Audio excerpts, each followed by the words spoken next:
Desde que murió el gallo, la familia Eustaquio despertaba con el llanto de los pequeños.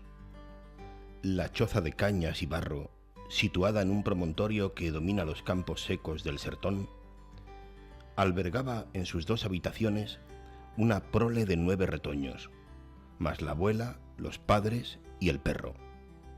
Hacía bien poco habían sido 18 los seres vivos en aquella granja del nordeste brasileño, contando el loro, una gallina, el gallo y 2 cabezas de ganado.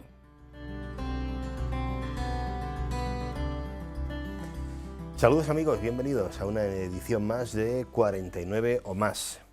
Les proponemos en esta ocasión un nuevo libro, interesante a nuestro juicio, que leer. Y lo vamos a hacer con un buen amigo a quien paso a presentar en primer lugar. Antonio, bienvenido. Muchas gracias, aquí estamos para comentar un libro muy interesante. Muy interesante, de una figura, yo creo que, pues seguramente sí, muy conocida de muchas de las personas que nos ven, y para algunos jóvenes, quizá que nos puedan estar viendo, a lo mejor no la relacionan con otras historias que sí conocen, y les podría servir el leer este libro y conocer este libro para relacionar un poquito ideas, canciones, historias, quién sabe, ¿no? Bueno, hablamos de Senderos de Libertad, la lucha por la defensa de la selva. Un libro del gran Javier Moro, que es un gran escritor. En Madrid, 1955, nació, y siempre ha colaborado, es un hombre muy polifacético, ha escrito desde pequeño, en la juventud, en periódicos a tirada nacional, también en extranjeros, gran investigador, colaboró con Dominique Lapierre y con Larry Collins, de hecho tiene algunos libros con él, como era Medianoche en Bhopal. También ha coproducido y ha hecho guiones en Estados Unidos, estuvo viviendo un tiempo, hizo proyectos de cine y de televisión para la televisión norteamericana, con directores del tipo Ridley Scott. Y luego, en cuanto a autor de libros, pues este Sendero de Libertad, Al pie del Jipur, La mundialización de la pobreza, Las montañas de Buda, Pasión India, y con Lapierre, que hemos citado antes, un bonito libro y duro, Era Medianoche en Bhopal. Un autor, ya digo, bastante polifacético. Bueno, este libro también tiene partes muy duras porque nos situamos ya en la primera parte del libro como tal, pues que nos empezamos situando en la selva amazónica. En concreto, corrígeme, la selva amazónica es inmensa y ocupa varios países. Nosotros nos centramos en la parte brasileña, ¿no? Y ahí con una familia en concreto, ¿no? Que empieza siendo la protagonista de este libro. Brasil, el 5º país del mundo en cuanto a extensión, la selva amazónica tremenda, luego daremos algún dato para que nos situemos un poquito de lo que estamos hablando. Y la familia, como tú bien dices, Eustaquio, 9 retoños, vivían en una pequeña cabaña con la abuela, los padres y el perro. Muy típico, quiero decir, esto no es algo, digamos, exclusivo o único de una familia, digamos, rara. Esto era el pan nuestro de cada día. Y es el pan nuestro de cada día. Hoy en muchos casos. Sí. El padre, Eustaquio, había trabajado recolectando, mejor dicho, la savia de un árbol, de los hebeas, con el cual se hace el caucho. Ellos lo llaman los brasileños, era seringueiro. Y con los pocos ahorros que había obtenido se convirtió en un facendeiro, es decir, un ranchero. Había comprado un pequeño terreno y una pequeña finca. ¿Y qué sucede? Que en el año 1942 hubo una gran sequía y aquello arruinó no solamente a la familia de Eustaquio, ahí empieza la historia, sino a muchas familias que tienen que emigrar. Hay también un conflicto en aquella época, es el conflicto del Pearl Harbor, el bombardeo japonés a esa base norteamericana.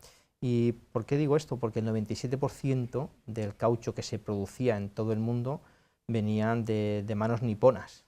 ¿Esto qué va a hacer? Al no poder ya entrar Japón en la Segunda Guerra Mundial de lleno, pues hay que producir realmente caucho a gran escala, estamos en plena guerra mundial. Y entonces allí, en Brasil, Estados Unidos va a mirar al Amazonas. Estamos hablando de 300 millones de árboles y 800.000 toneladas, claro, anuales. Y va a producirse esa batalla famosa, la batalla del caucho, donde ahí empieza todo. No un pequeño homenaje al inventor o al descubridor, el primero que empezó a utilizar el caucho fue un veterinario de Belfast, el tal Dunlop, a todos nos suena de las ruedas Dunlop. Las famosas ruedas, sí. Pues a finales del siglo XIX él estaba jugando con su hijo, y no se le ocurrió diseñar el caucho, ponerle alrededor de la llanta de la bicicleta, y así nació el primer neumático, y aquello comenzaría pues la industria tan famosa que hablaremos alguna vez más del caucho en el Amazonas y en otros lugares del planeta. Pues esa entrada de Japón en la Segunda Guerra Mundial va a revolucionar todo el Amazonas y va a empezar pues a necesitar terreno, que ya lo tenían allí, y sobre todo mano de obra. Faltan trabajadores para producir todo ese caucho que se necesitaba en un momento tan concreto de la historia. Y ahí empieza pues la vida, la historia de Eustaquio, de Alfredo y de su amigo Pedro. Bueno, y ahí nos vamos a un pueblecito, ¿no? En concreto, que es Seringal de Santa Fe, y a hablar de un tipo que es el tipo en cuestión que nos ocupa, ¿no? Que es Chico Mendes. El libro son historias que se van entrelazando.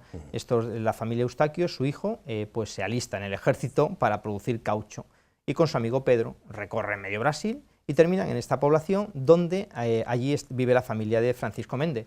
Ellos eran unos novatos. A la hora de llegar a un lugar, pues eran considerados al final casi esclavos. ¿Por qué? Porque los que te contrataban, el capataz, te entregaba lo necesario para producir el caucho.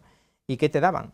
Te daban 2 machetes, 2 raspaderas para raspar, nunca mejor dicho, la corteza del árbol, y varios cubos de latón para poder recoger ahí lo que es la resina con la que se elabora el caucho.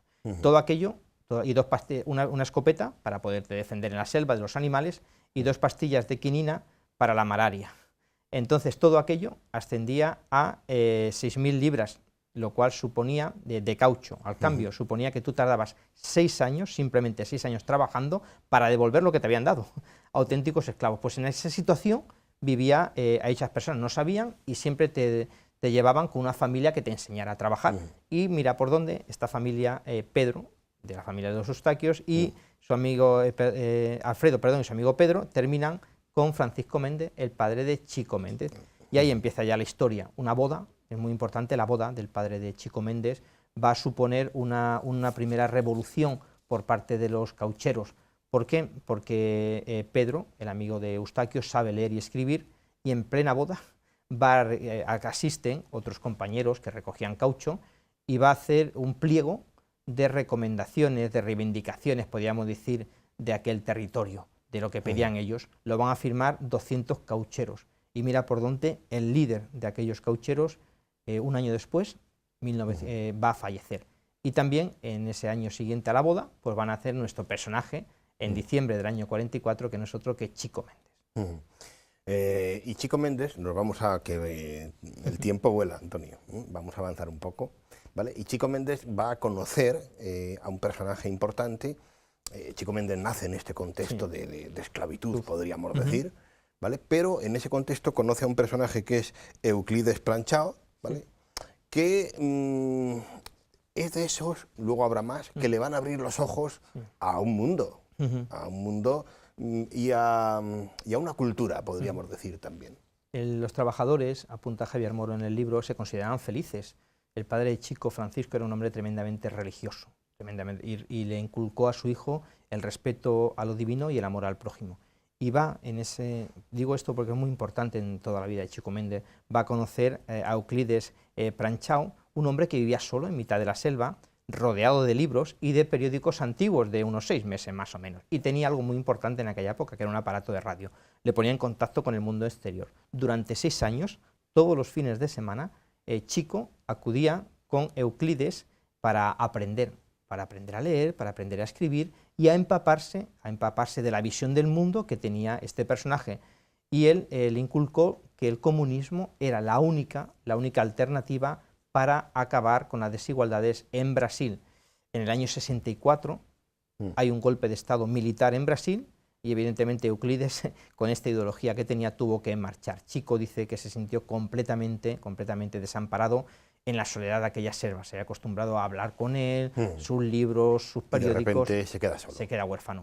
Y no solamente se queda solo, sino que lo que viene a partir de ahí es tremendo, porque luego va a aparecer en su vida, a partir de aquí, va a aparecer en su vida un momento de conflicto terrible y con auténticos asesinos de por medio, ¿no? Y pistoleros como es, que me estaba yo acordando ahora de una expresión que tú y yo y muchas personas que nos ven habrán utilizado, y no sé si tiene relación con este pistolero, no sé si tú eso lo has investigado, lo de Pernambuco. Pernambuco no. Que aquí aparece Sí. como un auténtico pistolero, un delincuente, ¿no? Es otra de los personajes, un hilo conductor también del libro, en esa segunda parte, donde lo llama Sueños de libertad el autor, aparece Pernambuco, un hombre de 18 años, un auténtico pistolero, hombre fuerte, grandullón, que se había ganado esa fama a raíz de cantidad de asesinatos. Le encontraron medio muerto en la selva, unos indios le van a encontrar, le van a devolver a la vida, y él va a empezar trabajando como peón en una facenda, en una hacienda, que va a intentar reconducir su vida.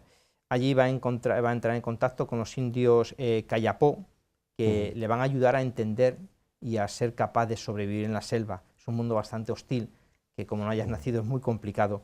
Y el mundo, por cierto, el mundo de estos, estos indios Cayapó, una cosa verdaderamente, sí, curiosa, ¿no? Que son una de las muchas tribus de entonces, ¿no? Y con un carácter, no sé cómo te diría yo, como artístico, ¿no? Hay imágenes, tenemos imágenes de los indios Cayapó, que ya verás luego, ¿eh? Pero en fin, luego, sigue. Él va a destacar de aquella época, Pernambuco, la solidaridad de aquellos indios, y le va a quedar a él para futuros trabajos no relacionados con lo que él se había dedicado hasta entonces, que era matar a personas.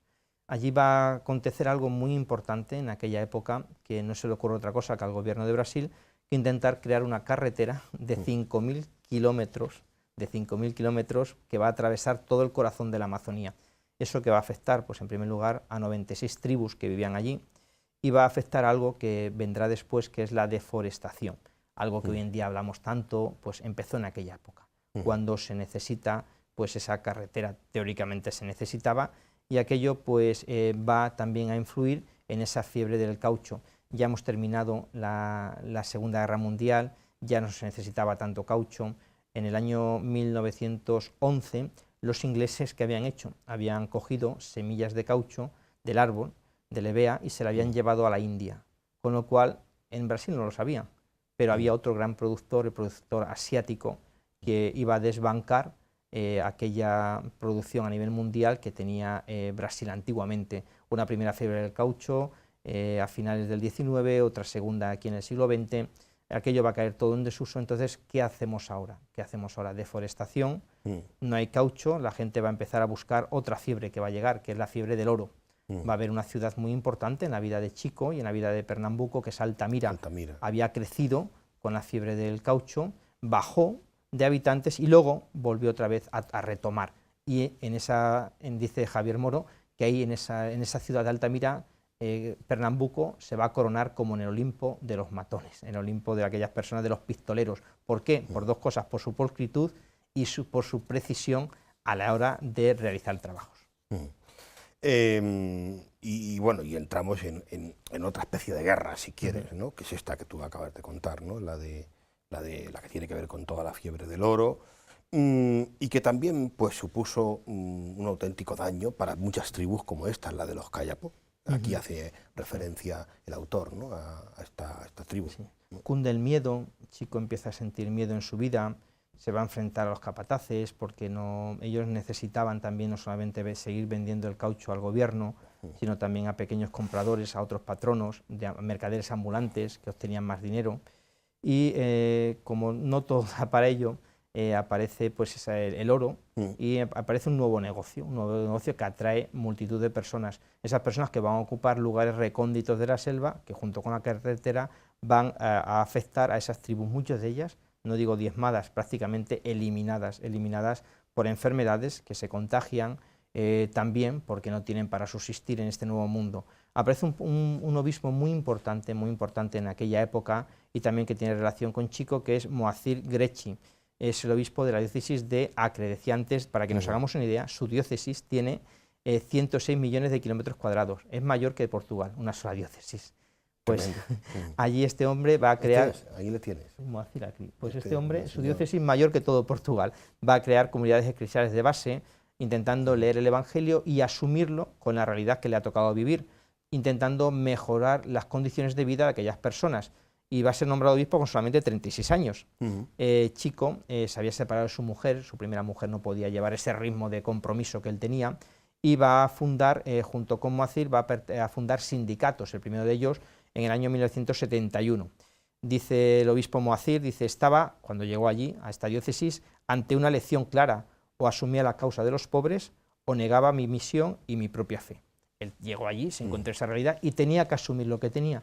Y entró en contacto con Chico y a partir de ahí pues lucharon en contra de la deforestación, lo que le llevó a tener grandes enemistades, como luego vamos a leer al final del libro. Claro, en grandes empresas, había mucha gente a la que estabas perjudicando si te oponías a frenar, ¿no? Ese supuesto avance. Ese supuesto avance, como tú dices, sí, sí. Y aquí aparece también una mujer. Hay una mujer, una profesora panameña, que va a ser también muy importante en la vida de Chico. Sí, María Elena Alegretti, socióloga y profesora en la universidad, que va a poner en contacto a Chico no solamente ya con todo lo que es el mundo del Amazonas, de la selva, del Brasil. Se había presentado incluso Chico para diputado por su región, no obtuvo ese escaño de diputado, pero era muy conocido en todo Brasil. Ya nos va a dar el salto internacional a raíz de esta persona, de María Elena. María Elena le va a poner en contacto con ONGs, no solamente de Inglaterra, sino que incluso van a llegar a viajar a Estados Unidos. ¿Por qué? Porque él ya se dan cuenta de que tenemos que empezar es la necesidad de defender también y de proteger los bosques.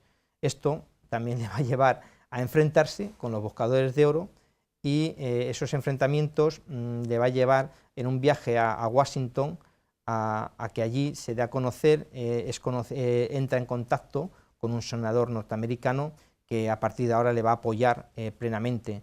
Y va a lograr pues esa repercusión no solamente a nivel nacional, sino a nivel internacional, y Chico se va a convertir en un personaje con renombre en todo el mundo. Internacional.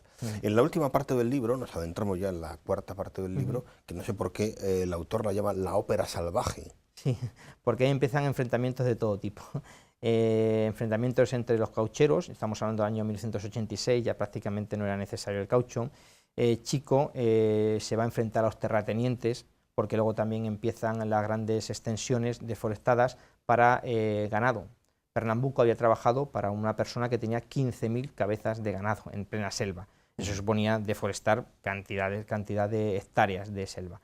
Entonces, por eso lo llama la ópera salvaje. Él se presenta, como decía, a diputado, no lo logra, viaja a Washington, viaja a Miami y se abre al Foro Ecologista Mundial, donde, para que nos hagamos una idea, en el año 1987 ardieron 80.000 kilómetros cuadrados de selva en el Amazonas, 2 veces lo que es el país de Suiza, para que veamos un poquito, no perdamos la perspectiva, claro, con lo que eso supone. ¿Y qué eco tiene la presencia de Chico y su voz en estos foros, en foros tan importantes como Miami o Washington, cuando va a estos sitios? Para que nos hagamos una idea de la repercusión, porque claro, no estamos hablando ya de teoría, estamos hablando de práctica, de personas que viven allí y personas que se han formado, personas que saben leer y escribir y que llevan esos anhelos de los caucheros y de las personas que viven allí, que defienden la selva. Entonces, para que nos hagamos una idea, logra varios premios a nivel internacional, premios a nivel de Naciones Unidas, premios también en Nueva York. Entonces, todo esto le hace como ese baluarte, como ese estandarte de la defensa de lo que es la ecología, que ya se empieza a hablar de la ecología en aquella época, en los 80, en todos los lugares. La presencia de Chico es muy importante, eso lleva amenazas de todo lugar, por eso la ópera salvaje, volvemos otra vez a decir, donde van a organizar también el Partido de los Trabajadores, no solamente de cara hacia afuera, sino también tienen que organizarse, van a empezar a lograr ayudas del exterior para parar, para frenar toda esa deforestación, y también los gobiernos internacionales, a raíz de Chico, empiezan ya a llamar la atención a los gobiernos de Brasil, al propio presidente de Brasil. Y, lógicamente, en este momento, Chico ya es alguien amenazado. Claramente amenazado por un montón de intereses creados que se van forjando a su alrededor. Él toma conciencia de eso. Sí, él lo sabe perfectamente. Él sabe que su vida corre peligro. Él sabe porque muchos compañeros suyos han muerto. Muchos compañeros suyos que compartían labores en el sindicato o en el Partido de los Trabajadores han sido asesinados. Pero él, como siendo la cabeza, junto con Moacir, pues era un poco los intocables, pero él asume de que en cualquier momento puede entregar su vida. En octubre del año 1988, él va a llegar a la población de Río Branco como ciudadano honorario de aquella ciudad, se va a quedar a vivir. y mira por dónde se encuentra con ese personaje que habíamos hablado antes allí de Pernambuco, que había recibido una orden muy expresa de acabar con él, acabar con Chico. Va a participar Chico en un seminario sobre la Amazonía, un discurso de 1 hora 45 minutos, dice solamente, terminaba diciendo ese discurso, solamente quiero que mi muerte sirva para acabar con la impunidad de los matones. Él asumía de que si no era ese día, estaba próxima a su muerte, y cómo llegó. El 22 de diciembre del año 1988 fue asesinado en su casa. Nadie movió un dedo. La policía estaba a 50 metros escasos de su casa. Nadie. Solo quedaba ya llorar, rezar y rebelarse contra aquello. Para la prensa internacional se hizo eco de aquel asesinato. Las autoridades no hicieron nada, pero por la presión internacional tuvieron que actuar, y los hermanos Alves, otro pistolero, no fue Pernambuco el que la asesinó, hemos destripado un poquito el final del libro, pero bueno, no fue Pernambuco, fueron condenados en el año 1990, 2 años después, a 19 años de cárcel, pero mira por dónde, a los 3 años no saben cómo se escaparon de la cárcel. Y luego a partir de aquí ya vendrían homenajes de todo tipo, homenajes póstumos, quiero decir, ya él había tenido en vida, pero una vez asesinado vienen unos cuantos homenajes póstumos, reconocimientos, incluso la famosa canción, la famosa canción de Maná. Un primo suyo viaja a uno de esos homenajes, tal vez de los más importantes, a Washington, un 25 de enero del año 1989. Va a dar un discurso, va a hablar allí en ese pequeño homenaje y va a decir: Chico sentó un precedente de control público sobre aquellas instituciones cuyo poder de influencia es tan grande que se consideraban inmunes a cualquier crítica o control. Es curioso porque el autor luego dice que al cabo de un par de años se seguían haciendo funerales ya en Washington, en otros lugares, y prácticamente ya nadie asistía a esos funerales allí ni en Nueva York ni en Washington. Pero la vida de Chico marcó esa defensa de la selva, esa defensa de las personas que vivían allí, de esas tribus, esa defensa de cantidad de personas que han vivido y que siguen viviendo allí, y sobre todo también... Que no cuentan, de colectivos que no cuentan para los grandes. Hablábamos de esa canción, hacías tu referencia al grupo Maná, Chico Méndez lo mataron. Claro, la canción que Maná le dedicó a Chico Méndez. Su causa fue la causa de todos los indios, y importante que no solamente vendió la conciencia ecológica hacia afuera, sino también dentro del propio Brasil, para que la gente tuviera un respeto por la selva, y destapó esa ola de simpatía hacia los indígenas, sobre todo también intentando que ese mundo viviera en armonía dentro del hombre, dentro con las demás especies, dentro de ese magno escaparate que es el Amazonas. Bueno, pues aquí terminamos, Antonio, no tenemos tiempo para más, Vamos a despedir el programa, como hacemos siempre, con un texto de este libro que les recomendamos hoy a todos. No dejen de leerlo, este es Senderos de Libertad, un libro de Javier Moro, bien interesante, sobre esta figura tremendamente cautivadora, que a mi modo de ver es la de Chico Méndez. Hablabas antes de que si él tenía conciencia de que estaba amenazado, pues para que veamos este texto pone eso de manifiesto. La proyección internacional de Chico, que tanto había inquietado al poder local, hizo que a finales de septiembre de 1987 2 abogados relacionados con la UDR se instalasen en Sapuri. Respaldados por la total impunidad que les daba su proximidad al poder, no dudaron en amenazarle públicamente con la misma suerte que le había tocado a Wilson Pineiro 8 años antes. Esta vez Chico no era el único cabeza de lista. El padre Gilson compartía los honores del anuncio macabro. Chico fue a la iglesia e interrumpió un curso de formación de monitores. Me dijo que tenía un mensaje para los seringueiros, recuerda Gilson. Así que le di la palabra. Compañeros, les dijo Chico, UDR se ha instalado en Sapuri para desmovilizarnos, para acabar definitivamente con nuestra resistencia. Están haciendo venir decenas de pistoleros de Pará, Goiás, Maranhão y del sur de Brasil. Me he enterado que están construyendo aeropuertos clandestinos en las facendas de por aquí, y los 2 abogados de la UDR, llegados de Río Branco, no han tardado en desvelar su propósito. Han dicho que para acabar con el movimiento tienen que rodar 2 cabezas, la mía como presidente del sindicato y la del padre Gilson como autoridad moral y religiosa. El padre Gilson respondió a esta provocación alineando totalmente la postura de la Iglesia con la del sindicato, ofreció apoyo financiero y el espacio físico necesario para reuniones y asambleas.